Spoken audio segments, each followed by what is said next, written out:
বিসমিল্লাহির রহমানির রহিম। আসসালামু আলাইকুম। শেখ আব্দুল্লাহ মোল্লা স্কুল অ্যান্ড কলেজ কর্তৃক আয়োজিত অনলাইন ক্লাসে আমি রোকেয়া আক্তার সীমা নবম ও দশম শ্রেণীর সকল শিক্ষার্থীদের জানাচ্ছি উষ্ণ অভিনন্দন। আশা করছি এই করোনা মহামারীতে যদিও আমাদের পড়াশোনার কার্যক্রম চলছে, টিচাররা স্কুলে আসছে, বিভিন্ন অ্যাসাইনমেন্ট নিতে শিক্ষার্থীরা স্কুলে আসছে, তারপরেও আশা করছি সবাই বাসায় আছে এবং ভালো আছে। আমরাও আলহামদুলিল্লাহ তোমাদের দোয়ায় ভালো আছি। আমি আবারও আজ তোমাদের মাঝে উপস্থিত হয়েছি নবম ও দশম শ্রেণীর ব্যবসা উদ্যোগ বিষয়টি নিয়ে। যদি আমাদের বিগত আত্মকর্মসংস্থানের উপরে 2-3টি ক্লাস নেওয়া হয়েছে, আজ আমি পড়াবো তোমাদের ব্যবসা উদ্যোগের চতুর্থ অধ্যায়, মোস্ট ইম্পর্টেন্ট একটা চ্যাপ্টার আমাদের মালিকানার ভিত্তিতে ব্যবসায়। মালিকানার ভিত্তিতে ব্যবসায় এখান থেকে আমি এক মালিকানা নিয়ে আজকে একটু আলোচনা করব। তো আশা করছি সবাই আমার সঙ্গে আমি বোঝানোর সাথে সাথে বইটা নিয়ে ক্লাসটা দেখবে এবং মনোযোগ সহকারে বোঝার চেষ্টা করবে। তারপর যদি কোনো ল্যাকিং থেকে থাকে বা তোমাদের কোনো প্রবলেম থাকে, আমরা কিন্তু কন্টিনিউ স্কুলে আসছি, 10টা থেকে 1টার মধ্যে তোমরা এসে আমার সাথে যোগাযোগ করতে পারো অথবা কমেন্টস বক্সে জানিয়ে দিতে পারো। তো শিক্ষার্থীরা আশা করি অবশ্যই সবাই বাসায় আছো, ভালো আছো। তো চলো আমরা একটু পড়ায় ফিরে যাই।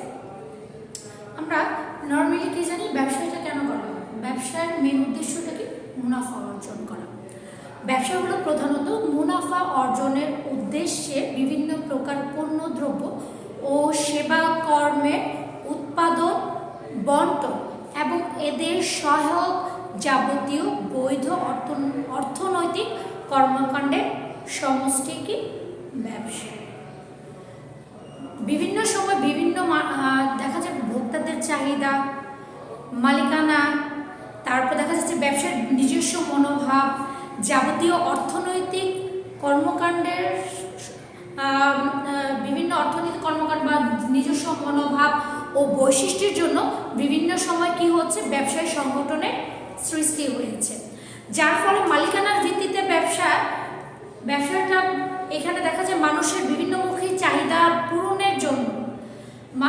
আমরা যে মালিকানার ভিত্তিতে যে ব্যবসার প্রকারভেদগুলো আছে সেটা নিয়ে এবার একটু যখন আমরা আলোচনা করতে যাচ্ছি, তাহলে মালিকানার ভিত্তিতে ব্যবসার প্রকারভেদ, মালিকানার ভিত্তিতে ব্যবসায়ের যে প্রকারভেদগুলো আছে, প্রকারভেদ যদি আমরা এটা ধরতে যাই, মালিকানার ভিত্তিতে ব্যবসায়ের যে প্রকারভেদ আছে, প্রকারভেদগুলো কেন এখানে বিভিন্ন প্রকারের কেন হয়েছে? মানুষের বিভিন্নমুখী চাহিদা পূরণের জন্য যুগে যুগে কি হচ্ছে, মালিকানা ও বিভিন্ন বৈশিষ্ট্য কারণে বিভিন্ন ধরনের কি হচ্ছে, ব্যবসায়ী সংগঠন গড়ে উঠেছে। এভাবে যদি আমরা দেখতে যাই, বিভিন্ন ধরনের ব্যবসায়ী সংগঠন যখন গড়ে উঠেছে, মুনাফা অর্জনই হচ্ছে এখানে কি সাধারণ উদ্দেশ্যের মধ্যে ছিল। মানুষের মেন উদ্দেশ্যটাই ছিল কি, মুনাফা অর্জন করা। তাহলে এই প্রকারভেদগুলোর মধ্যে যদি আমি দেখতে যাই, এই প্রকারভেদগুলোর মধ্যে দেখতে গেলে এখানে আছে 5 প্রকার। কত আছে? মালিকানার ভিত্তিতে ব্যবসা কত ধরনের? মালিকানার ভিত্তিতে ব্যবসাটা হচ্ছে 5 প্রকার। আমি একটু ক্লিয়ার করে এখানে লিখে দিই। মালিকানার ভিত্তিতে ব্যবসা হচ্ছে 5 প্রকার। তাহলে মালিকানার ভিত্তিতে ব্যবসায় কত প্রকার? 5 প্রকার।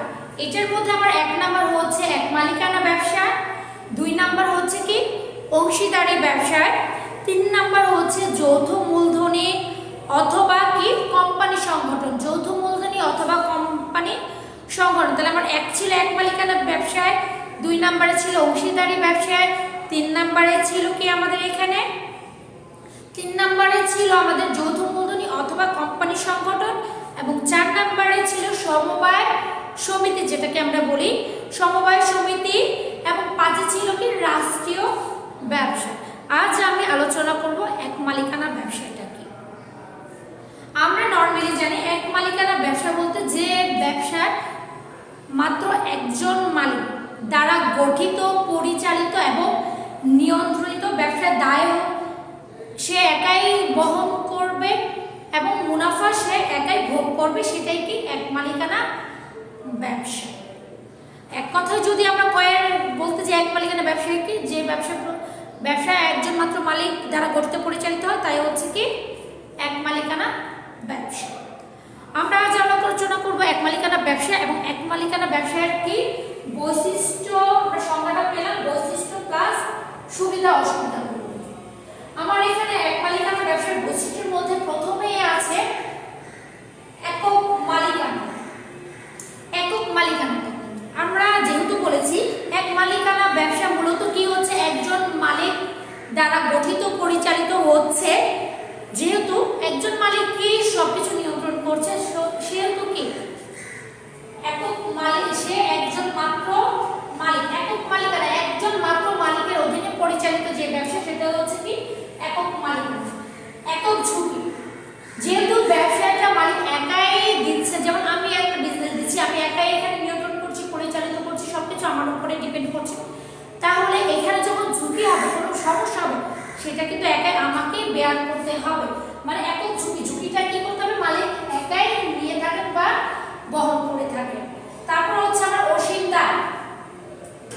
অসীম দায় আমরা দেখেছি অংশীদারি ব্যবসায় মূলত, আমরা যতটুকু জানি, তোমরা যেহেতু 9-এর ওইভাবে ক্লাস না পেলেও অনলাইনে ক্লাস দেখেছো, অংশীদারি ব্যবসায় একের অধিক কি ব্যক্তিবর্গ মিলে অংশীদারি ব্যবসা করে থাকে। সেখানে যখন দায় মানে কোনো ঝুঁকি হয়, কোনো ক্ষতি হয়ে থাকে, তখন দায়ভারটা কিন্তু সবার উপরেই বর্তায়। কিন্তু এখানে দেখা যাচ্ছে যেহেতু মালিক মাত্র কয়জন, একজন মালিক, একজন দ্বারা গঠিত পরিচালিত, সেহেতু এখানে কোনো প্রকার ক্ষতি হলে দায়টা কিন্তু মালিক একাই নিতে হবে। মালিক নিজেই নিয়ে থাকে, মূলত মালিক একাই পুরো দায়টা বেয়ার করে থাকে। আর এখানে দায়টা কিন্তু ফিক্সড নয়, নো ফিক্সড। কারণ তোমার দেখা যায় অনেক ক্ষতির পরিমাণ অনেক হতে পারে, কোনো নির্দিষ্ট পরিমাণ দায় নেই। অংশীদারি ব্যবসা যেমন 1 লক্ষ টাকা খরচ হলে সবার উপরে কি সমানভাবে দায়টা বর্তাবে, কিন্তু এক মালিকানা ব্যবসায় যে 1 লাখ টাকা ক্ষতি হলে কিন্তু সম্পূর্ণটাই কি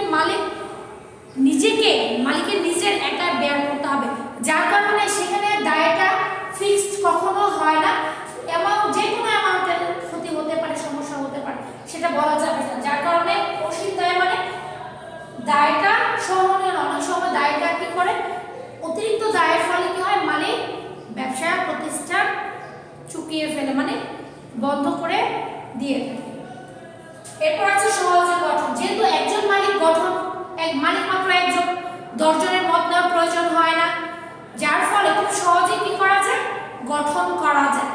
যখন ইচ্ছে তখনই কি করা যাবে, এক মালিকানা ব্যবসা গঠন করা যায় সহজে। ক্ষুদ্রায়তন, এক মালিকানা ব্যবসায় কিন্তু বৃহৎ পরিসরে করা লাগে না।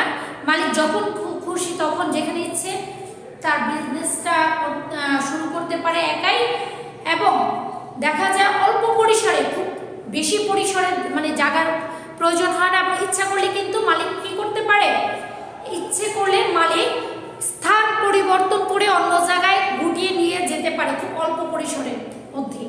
যার ফলে ক্ষুদ্রায়তন বলা হচ্ছে, মানে ক্ষুদ্র আকারে যখন এক মালিকানা ব্যবসাটা কি করা যায়, যার কারণে বলা হচ্ছে ক্ষুদ্রায়তন, মানে আয়তনে ছোট করেও সেটাকে কি করতে পারছে, মালিক করতে পারছে। তারপর আছে একক লাভ লোকসান বন্টন। একক লাভ লোকসান বন্টন আমরা যেহেতু জানি এক মালিকানা ব্যবসায় কি হচ্ছে, মালিক একজনই থাকছে। একজন থাকার কারণে কি হচ্ছে, সুবিধা হচ্ছে লাভ হলে মালিক একাই বহন করছে, এবং কি হচ্ছে লোকসান হলে কিন্তু মালিক একাই বেয়ার করছে। যার ফলে লাভ ক্ষতি বন্টন করাটা কিন্তু খুব কঠিন কিছু না। অন্যান্য ব্যবসায় দেখা যায় লাভ লোকসান প্রত্যেকের মধ্যে ভাগ করে দিতে হয় সমান আকারে, ওইটা একটা ভেজাল হয়ে যায়। যার কারণে এক মালিকানা ব্যবসায় আবার এই ভেজালটা নেই, যার ফলে লাভ ক্ষতি যাই হোক না কেন কি করে, মালিক একাই সেটা বহন করে। লাভ প্রফিট হলে সেটা তিনি ভোগ করেন, এবং লোকসান হলে সেটাও তার, সবকিছু তার নিজের উপরেই করতে হয়। এই হচ্ছে এক মালিকানা ব্যবসায়ের বৈশিষ্ট্যগুলো, এবং এখানে আছে সুবিধা অসুবিধা। তাহলে আমরা এবার কি করব শিক্ষার্থীরা, আমরা একটু সুবিধা অসুবিধা নিয়ে আলোচনা করব। সুবিধাগুলোর মধ্যে কি কি আছে? গঠন সহজ। প্রথমে আছে কি? গঠন সহজ। এক মালিকানা ব্যবসায় একজন মাত্র মালিক দ্বারা গঠিত, পরিচালিত এবং নিয়ন্ত্রিত বলে এর গঠন কার্য খুব সহজ এবং খুব সহজেই এর গঠন কার্যক্রম পরিচালনা করা যায়। কারণ মালিক যেমন আমি একজন মালিক, আমি চাচ্ছি একটা পার্লার দেব। পার্লার কিন্তু এক মালিকানা ব্যবসায় একটা ক্ষেত্র। তাহলে আমি যখন একটা পার্লার দিব, আমি এর পরিচালনা গঠন মানে আমি সব চিন্তা ভাবনা করছি। আমি এখানে মূলধন কি করছি, ইনভেস্ট করছি, সব কার্যক্রম পরিচালনা দায়িত্ব সব আমারই। যার ফলে খুব সহজে আমি আমার ইচ্ছে মতো, আমার সুবিধা মতো কি করতে পারবো? গঠন করতে পারবো, মানে প্রতি ব্যবসাটা দিতে পারবো। তারপরে আছে ক্ষুদ্র আয়তন। যেহেতু এক মালিকানা ব্যবসা, আমি ইনভেস্টের পরিমাণটাও কম লাগে এবং দেখা যায় অ্যামাউন্ট যখন কম থাকে আমরা ছোট পরিসরেও নিজেদের মতো করে গুছিয়ে দিতে পারি। এর ফলে গঠনটা যেমন সহজ হয়, ক্ষুদ্রায়তন মানে অল্প আকারে, অল্প স্পেসের মধ্যে, অল্প জায়গার মধ্যেও কি ব্যবসাটা প্রতিষ্ঠা করা যায়। খুব বড় পরিসরের বা স্পেসের দরকার হয় না। দেখা যায় অনেকে চায়ের দোকান দিচ্ছে, এটাও কিন্তু একটা এক মালিকানা ব্যবসা। টঙের দোকান আমরা দেখি রাস্তায়, জায়গায় জায়গায় টঙের দোকানের মতো সে চা দোকান দিচ্ছে। তাহলে সে অল্প পরিসরের মধ্যে কিন্তু তার ব্যবসাটা পরিচালিত করতে পারছে, যার ফলে এখানে বলা হচ্ছে ক্ষুদ্রায়তন। তারপর হচ্ছে আইনগত ঝামেলাহীন। অংশীদারি ব্যবসা যেহেতু একের অধিক ব্যক্তিবর্গ নিয়ে করা হয়ে থাকে, সেখানে কিন্তু তাদের চুক্তি, অংশীদারি ব্যবসা যেমন চুক্তি হয়ে থাকে সেটা লিখিত হয়, অনেক সময় মৌখিকও হয়ে থাকে। কিন্তু এক মালিকানা যেহেতু আমি আমার সাথে কোনো পার্টনার নেই, সেহেতু এখানে কোনো আইনগত ঝামেলাও নেই। আমার কোনো প্রবলেম হলে পুলিশের কাছে যেতে হবে না, কোনো কিছু না। কারণ কি, আমি তো ব্যবসা পরিচালনা করছি, আমার সাথে লাভ লোকসান বন্টন করার মতো কোনো পার্টনার নেই। সেহেতু এখানে আইনগত কোনো ঝামেলাই নেই। শুধু একটা প্রবলেম, সেটা হচ্ছে এটা যদি পৌরসভার মধ্যে হয়, এই ব্যবসাটা যদি পৌরসভার মধ্যে হয় এক মালিকানা ব্যবসাটা, তখন কি করতে হবে? ট্রেড লাইসেন্স করতে হবে। ট্রেড লাইসেন্স কি করতে হবে? ট্রেড লাইসেন্স করে নিতে হবে নিজেদের সুবিধার্থে। কারণ আমরা জানি যখন কোনো ব্যবসা প্রতিষ্ঠান বা বাড়িঘর পৌরসভার এলাকার মধ্যে পড়ে যায়, তখন কিন্তু তার ট্রেড লাইসেন্স করতে হয় এবং সরকারকে কি দিতে হবে? ট্যাক্স দিতে হয়। এরপর আসছে নমনীয়তা। এক মালিকানা ব্যবসার খুবই নমনীয়, কারণ এটা মালিক যখন ইচ্ছা তখনই কি করতে পারে? গুটিয়ে ফেলতে পারে। মালিকের যদি কোনো সমস্যা হয়ে থাকে বা যে কোনো কারণে কি করতে পারে? সে ব্যবসাটাকে করতে পারে? গুটিয়ে ফেলতে পারে, অথবা সরিয়ে অন্য জায়গায় নিয়ে যেতে পারে। যার ফলে বলা হয়েছে এক মালিকানা ব্যবসায় কি খুবই নমনীয়। এরপর আছে একক সিদ্ধান্ত। সুবিধা, এক মালিকানা ব্যবসার আরেকটা সুবিধা হচ্ছে একক সিদ্ধান্ত। অনেক সময় দেখা যায় 10 জনের 10 মতে যে কোনো জিনিস করাটা কিন্তু কি হয়ে যায়? টাফ হয়ে যায়। অনেকের মত মিলে না, অনেক সমস্যা হয়ে যায়। তখন কি হচ্ছে? তখন যেহেতু মালিক একাই কি করতে পারছে? সুন্দরভাবে সিদ্ধান্ত গ্রহণ করতে পারছে, খুব সহজে সিদ্ধান্ত নিয়ে কি করতে পারছে? তার সমস্যাগুলো সমাধান করে ফেলতে পারছে। এবার আমরা যদি চলে যাই একটু অসুবিধায়, এখানে কিছু অসুবিধাও বর্তায়। সুবিধার পাশাপাশি কিন্তু আমাদের অসুবিধাও বর্তায়। কেন এটা আমরা বলছি? কারণ সুবিধা ছিল গঠন সহজে গঠন করা যায়। সহজে গঠন করার ফলে কিন্তু অনেক ক্ষেত্রে অনেক সমস্যা হয়ে যায়। এখানে একটা মেন সুবিধা হচ্ছে অসীম দায়। যেহেতু মালিক একজন, দায়টা কিন্তু কি করতে হচ্ছে? মালিককে একাই বেয়ার করতে হচ্ছে। এটা কিন্তু অনেক ক্ষেত্রে দেখা যায় মালিকের খুব বেশি একটা কি পড়ে যায়? চাপ পড়ে যায়। যার ফলে অনেক ক্ষেত্রে মালিক কি করে থাকে? ব্যবসাটা বন্ধ করে দিতে, গুটিয়ে ফেলতে কি হন? বাধ্য হন। এটা হচ্ছে এক মালিকানা ব্যবসার একটা বড় অসুবিধা। এর ফলে দেখা যাচ্ছে একক সিদ্ধান্ত কিন্তু এটার একটা অসুবিধার মধ্যে পড়ে যায়। একক সিদ্ধান্তর ফলে কি হচ্ছে, মালিক অনেক সময় দেখা যায় অনেক কঠিন সমস্যার সম্মুখীন হয়েছে, তার খুব সিদ্ধান্ত, সে যেটা চিন্তা করছে হয়তো ওইটা তার জন্য বেস্ট না। পাশে যদি আরেকজন পার্টনার থাকতো বা তার সঙ্গে কেউ থাকতো তাহলে কি করতে পারতো, সিদ্ধান্ত আর ভালো সিদ্ধান্ত নিতে গিয়ে দেখা যায় আরো ভালো কিছু তাদের মাথা থেকে আসতে পারতো, বেরিয়ে যেত। তাহলে দেখা যায় অনেক ক্ষেত্রে একক সিদ্ধান্ত নেওয়াটাও কিন্তু মালিকের জন্য খুব একটা চাপ ব্যাপার হয়ে যাচ্ছে। আর দেখা যাচ্ছে ক্ষুদ্রায়তন যেহেতু অল্প পরিসরে করা হয়, অনেক সময় অ্যামাউন্টের কারণে চাইলেও কি করতে পারছে না মালিক, এটাকে বৃহৎ আকারে করতে পারছে না। এটাও তার জন্য একটা অসুবিধা হয়ে যায় অনেক ক্ষেত্রে। কারণ পার্টনারশিপ বিজনেসে দেখা যায় সবাই মিলে টাকাটা ইনভেস্ট করে, ইনভেস্টের পরিমাণটাও বেশি থাকে, যার ফলে কি করতে পারে, যখন ইচ্ছে করলে তারা ক্ষুদ্র পরিসর বাদ দিয়ে কিন্তু অনেক বৃহৎ আকারে ব্যবসাটাকে সাজিয়ে নিতে পারে। কিন্তু এক মালিকানা ব্যবসায় কিন্তু সেটা সুন্দরভাবে হয় না। তো শিক্ষার্থী বন্ধুরা, এই হচ্ছে সুবিধা এবং অসুবিধাগুলো। এক মালিকানা ব্যবসার মতো অনেকটাই দেখা যায় অংশীদারি ব্যবসায়। আমি আগামী ক্লাসে অংশীদারি ব্যবসা নিয়ে ডিটেলস আলোচনা করব, কারণ অংশীদারি ব্যবসা নিয়ে পরীক্ষায় অনেক কোশ্চেন হয়ে থাকে, বোর্ডে স্কুলে অনেক ধরনের কোশ্চেন করা যায়। বেসিক্যালি দেখা যায় এই চতুর্থ অধ্যায় মানে মালিকানার ভিত্তিতে ব্যবসায়, এই চ্যাপ্টারটা এই পুরো বইটার মধ্যে, ব্যবসা উদ্যোগ পুরো বইটার মধ্যে অনেকটা বড় এই চ্যাপ্টারটা। এই চ্যাপ্টার থেকে দেখা যায় অনেকগুলো মেইনলি দেখা যায় দুটো কোশ্চেন অনায়াসে দিয়ে থাকে পরীক্ষার মধ্যে, কারণ দুটো না আরও বেশি কোশ্চেনও করা যায়, নর্মালি দুটো কোশ্চেন হয়ে থাকে।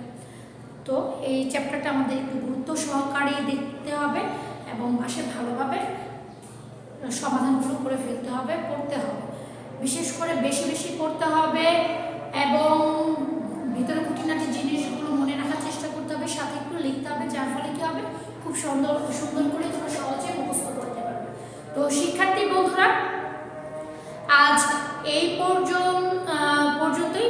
সবাই বাসায় থেকো, ভালো থেকো, এবং তোমরা নিশ্চয়ই শুনেছ যে 21 তারিখ থেকে তোমাদের আবার নতুন করে অ্যাসাইনমেন্ট দেওয়া হবে।